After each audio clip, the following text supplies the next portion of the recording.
कौन था, कानपुर में मोर्चा किसने संभाला। और फिर वो अंग्रेज अधिकारियों के नाम, कैम्बेल, ह्यूरोज, नील, ये सब तो आपस में ऐसे मिल जाते हैं कि पूछिए मत। बिल्कुल। तो आज हमारा मिशन इसी धुंध को साफ करना है।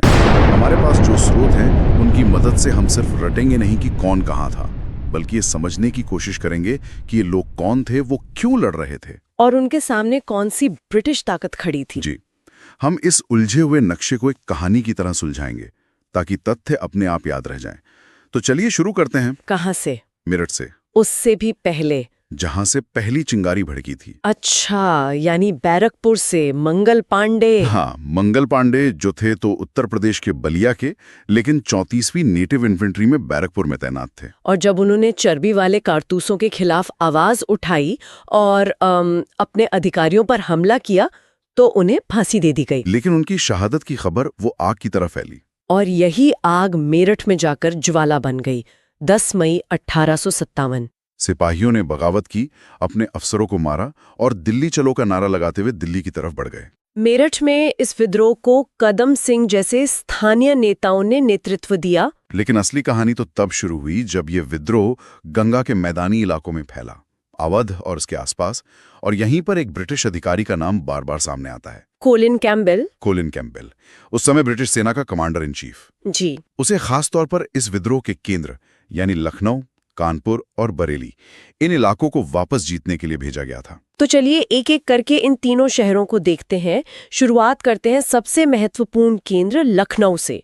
लखनऊ में ऐसा क्या हो रहा था कि अंग्रेजों के लिए ये एक नाक का सवाल बन गया था? देखिए, लखनऊ अवध की राजधानी थी और अंग्रेजों ने सिर्फ 1 साल पहले 1856 में अवध पर कब्जा किया था। नवाब वाजिद अली शाह को हटाकर। हाँ, उन्हें गद्दी से हटाकर कलकत्ता भेज दिया।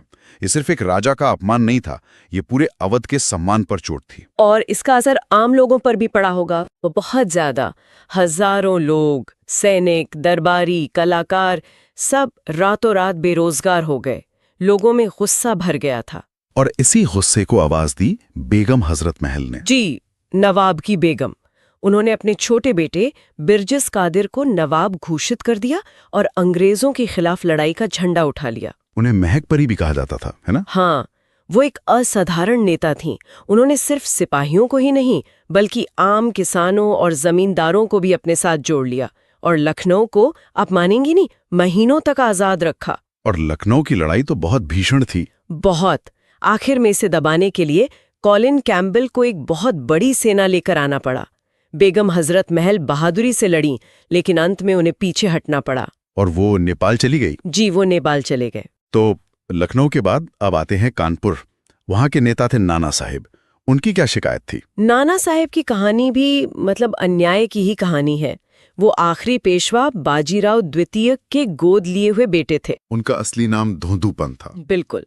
अंग्रेजों ने उनके पिता को तो पेंशन दी, लेकिन नाना साहिब को उनका उत्तराधिकारी मानने से और पेंशन देने से साफ इनकार कर दिया। तो ये उनके लिए सम्मान और गुजारे दोनों का सवाल था। हाँ, और जब मेरठ में विद्रोह हुआ तो कानपुर के सिपाहियों ने नाना साहिब को अपना नेता चुन लिया। और उनके साथ एक और बहुत बड़ा नाम जुड़ा है, तात्या टोपे। तात्या टोपे। हाँ, तात्या टोपे, जिनका असली नाम था रामचंद्र पांडुरंग। वो नाना साहब के सबसे भरोसेमंद सेनापति थे, गुरिल्ला युद्ध के माहिर। और कानपुर की लड़ाई तो बहुत क्रूर थी। वहां बीबी घर जैसी घटनाएं हुई। जी, बहुत दुखद घटनाएं हुई, जिसके बाद अंग्रेजों का बदला और भी भयानक हो गया और कानपुर पर दोबारा कब्जा करने का जिम्मा भी कोलिन कैम्बेल को ही दिया गया। उसी को दिया गया। तो लखनऊ और कानपुर दोनों जगह कैम्बेल। और तीसरा शहर था बरेली। बरेली, जो रोहिलखंड का केंद्र था। यहाँ का नेतृत्व कर रहे थे खान बहादुर खान। ये कौन थे? ये रोहिलखंड के पुराने शासक हाफिज रहमत खान के वंशज थे। अंग्रेजों से पेंशन तो मिलती थी, लेकिन वो अपनी पुरानी सत्ता वापस चाहते थे। तो मौका देखकर उन्होंने भी बगावत कर दी। जी, उन्होंने खुद को नवाब घोषित कर दिया और एक बड़ी सेना खड़ी कर ली। बरेली को भी आजाद कराने में कैंपबेल को काफी मशक्कत करनी पड़ी। उसके साथ विंसेंट आयर जैसा एक और अधिकारी भी था। तो यह साफ है कि लखनऊ, कानपुर और बरेली, ये पूरा इलाका विद्रोह का दिल था। और कोलिन कैंपबेल वो सर्जन था जिसे इस दिल को कुचलने के लिए भेजा गया था। इन तीनों को एक साथ याद रखने के लिए एक मजेदार तरीका भी है। क्या? लखनऊ से कानपुर तक बरेली वाला झुमका कैंप में गिरा। कैंप से कैंपबेल। हाँ, ये अच्छा है। हाँ। ये कनेक्शन बिठाने का एक मजेदार तरीका है। चलिए अब कैंपबेल के इलाके से बाहर निकलते हैं और उस वीरांगना की बात करते हैं जो 1857 का प्रतीक बन गई, झांसी की रानी लक्ष्मीबाई। रानी लक्ष्मीबाई। उनकी कहानी तो अद्भुत है। असली नाम मणिकर्णिका, और उनकी लड़ाई का कारण था अंग्रेजों की डॉक्ट्रिन ऑफ लैप्स। यानी अगर किसी राजा का अपना बेटा नहीं है तो उसका राज्य हड़प लो। सीधी सी बात। रानी लक्ष्मीबाई के पति की मृत्यु के बाद अंग्रेजों ने उनके गोद लिए बेटे को वारिस मानने से इनकार कर दिया और झांसी पर कब्जा करना चाहा। और रानी ने कहा मैं अपनी झांसी नहीं दूंगी। अच्छा, झांसी में विद्रोह को दबाने वाला अधिकारी कौन था? यहाँ अक्सर गलती होती है। वो था जनरल ह्यूरोज। ह्यूरोज जी। ह्यूरोज एक काबिल सेनापति था, लेकिन रानी लक्ष्मीबाई की वीरता ने उसे भी हैरान कर दिया था। और उसने रानी की मृत्यु के बाद कुछ कहा भी था जो बहुत प्रसिद्ध है। हाँ, उसने कहा था, यहाँ वो औरत सोई हुई है जो विद्रोहियों में एकमात्र मर्द थी। किसी दुश्मन से मिली ये श्रद्धांजलि उनके शौर्य का सबसे बड़ा प्रमाण है। ये बात तो किसी भी ट्रिक से ज्यादा यादगार है। बिल्कुल। अब एक और ऐसे नायक की बात करते हैं जो उम्र को भी मात दे रहे थे, जगदीशपुर के कुंवर सिंह। कुंवर सिंह। जगदीशपुर तो बिहार में है, लेकिन उनका जिक्र उत्तर प्रदेश के संदर्भ में क्यों आता है? क्योंकि जगदीशपुर, जो आज के भोजपुर जिले में है, उसकी सीमा उत्तर प्रदेश से लगती है, और कुंवर सिंह का प्रभाव गाजीपुर, आजमगढ़, बलिया, इन सब इलाकों तक था। और वो 80 साल के थे। सोचिए, 80 साल की उम्र में। वो एक जमींदार थे। अंग्रेजों ने उनकी जमींदारी छीन ली थी और इसी अन्याय के खिलाफ वो उठ खड़े हुए। 80 की उम्र में तलवार उठाना, ये तो। उन्हें बिहार का शेर कहा जाता था। उन्होंने अपनी छोटी सी सेना के साथ दानापुर से लेकर लखनऊ तक अंग्रेजों को कई बार हराया। और यहाँ दमन करने वाले कौन थे? यहाँ थे विलियम टेलर और विंसेंट आयर। कुंवर और टेलर याद रखने के लिए सोच सकते हैं कि कुंवर यानी राजा के कपड़े टेलर ने सिले। ये ठीक है, लेकिन उनकी कहानी खुद में इतनी प्रेरणादायक है कि नाम वैसे ही याद रह जाते हैं। सही बात है। इन बड़ी शख्सियतों के अलावा कुछ धार्मिक नेता भी थे जिन्होंने इस लड़ाई को एक अलग ही रंग दिया। आप इलाहाबाद और फैजाबाद की बात कर रही हैं? हाँ, पहले प्रयागराज यानी उस समय के इलाहाबाद की बात करते हैं। इलाहाबाद रणनीतिक रूप से शायद सबसे महत्वपूर्ण जगहों में से एक था। गंगा यमुना का संगम और ग्रैंड ट्रंक रोड पर। बिल्कुल, कलकत्ता से दिल्ली जाने का रास्ता। यहाँ एक बड़ा किला और शस्त्रागार भी था। अगर इलाहाबाद हाथ से निकल जाता तो उत्तर भारत में अंग्रेजों का संपर्क ही टूट जाता। और यहाँ विद्रोह का नेतृत्व एक मौलवी ने किया था। जी, मौलवी लियाकत अली। वो एक स्कूल टीचर थे, लेकिन उनकी बातों में इतना असर था कि सिपाही और आम लोग उनके साथ हो लिए। और इस विद्रोह को कुचलने के लिए जिसे भेजा गया, वो अपनी क्रूरता के लिए कुख्यात था।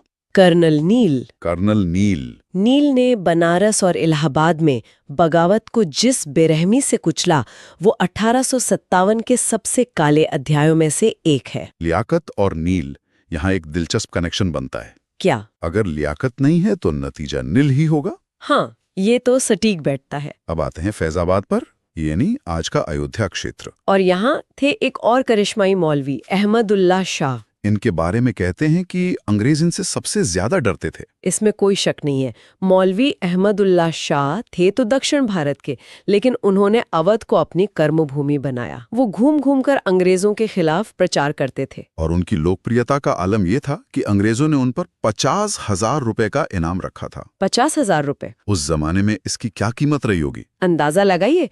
उस समय एक सिपाही की महीने की तनख्वाह करीब 7 रुपए होती थी। 50,000 एक पूरी रियासत खरीदने जैसी रकम थी। तो ये दिखाता है कि अंग्रेज उन्हें कितना बड़ा खतरा मानते थे। जी, अहमदुल्ला शाह ने ही अंग्रेजों के खिलाफ जिहाद का नारा दिया था, जिसका उस संदर्भ में मतलब था विदेशी शासन के खिलाफ एक धार्मिक और राजनीतिक एकजुटता का आह्वान। और फैजाबाद में उनके विद्रोह को किसने दबाया? वहां था जनरल रेनांड।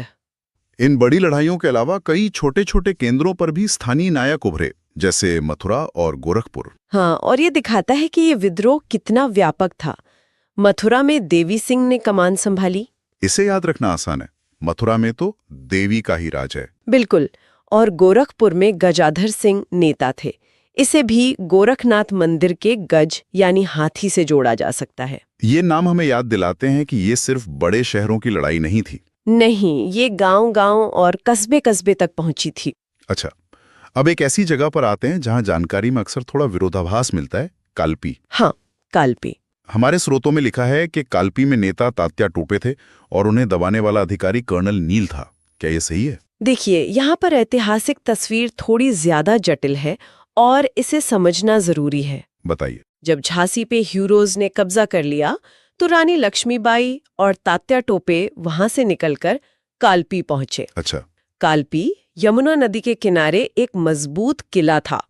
विद्रोहियों ने उसे अपना नया ठिकाना बनाया और यहाँ उनका मुकाबला फिर से जनरल ह्यूरोज से ही हुआ। तो मतलब काल्पी में भी ह्यूरोज ही था? हाँ, ह्यूरोज ने ही काल्पी में भी उन्हें हराया था। तो फिर कर्नल नील का नाम क्यों आता है? हो सकता है कि कुछ शुरुआती ब्रिटिश रिपोर्टों में नील का जिक्र हो या फिर ये एक आम उलझन हो, लेकिन जो मुख्य लड़ाई काल्पी में हुई वो ह्यूरोज और रानी तात्या टोपी की सेना के बीच थी। चर्चा को सिमटने से पहले क्या हम कुछ मुख्य तथ्यों को फिर से दोहरा सकते हैं? जरूर।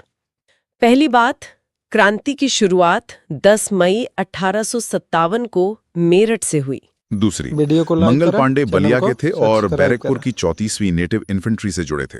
और तीसरी और सबसे जरूरी, 2 असली नाम, नाना साहेब यानी धोंधुपंत और तात्या टोपे, यानी रामचंद्र पांडुरंग, ये नाम उनकी असल पहचान है। बहुत खूब।